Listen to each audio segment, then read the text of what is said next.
एकता नगर रहिवासी संघ यांच्यातर्फे हा मोर्चा होता आणि या मोर्चा दरम्यान आम्ही प्रकाश नगर पासून एकता नगर पासून ते नगरपालिकेपर्यंत आम्ही चालत आलेलो आहोत।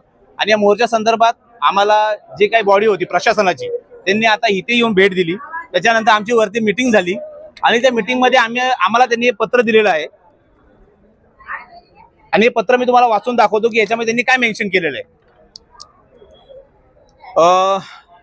विषय आहे शिवमंदिर सुशोभीकरण प्रकल्पग्रस्त एकता नगर येथील 31 झोपडपट्टी धारकांना अंबरनाथ नगर परिषदेतर्फे पुनर्वसनाचे पात्रतेचे पत्र देण्याबाबत उपरोक्त विषयांकित प्रकरणी आपणास या पत्राद्वारे कळविण्यात येते की अंबरनाथ नगर परिषदेमार्फत शिवमंदिर प्रकल्पग्रस्त एकता नगर येथील 31 झोपडपट्टी धारकांना अंबरनाथ नगर परिषदेतर्फे पुनर्वसनाचे पात्रतेचे पत्र देण्याकामी दिनांक 23/3/2024 रोजी संबंधित झोपडपट्टी धारकांचे रहिवासाबाबतचे कागदपत्रे नगर परिषदेस उपलब्ध करून देण्याबाबत चर्चा झाली होती।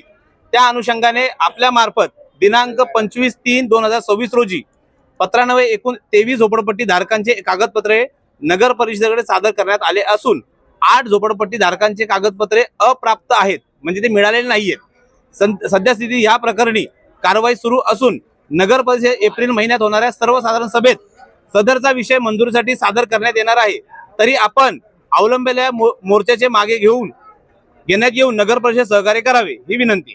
त्या महिन्याच्या होणाऱ्या मीटिंग मध्ये एप्रिल महिन्याच्या होणाऱ्या मीटिंग मध्ये हा विषय हा बोर्डासमोर त्यांच्या पॅनल समोर मांडणार आहेत, जनरल बॉडी समोर। आणि त्याच्यानंतर त्या मीटिंग मध्ये आमच्या संबंधित असलेले आमची जी लोक आहेत त्यातले 3 ते 4 प्रतिनिधी त्या मीटिंग मध्ये बसणार आहेत।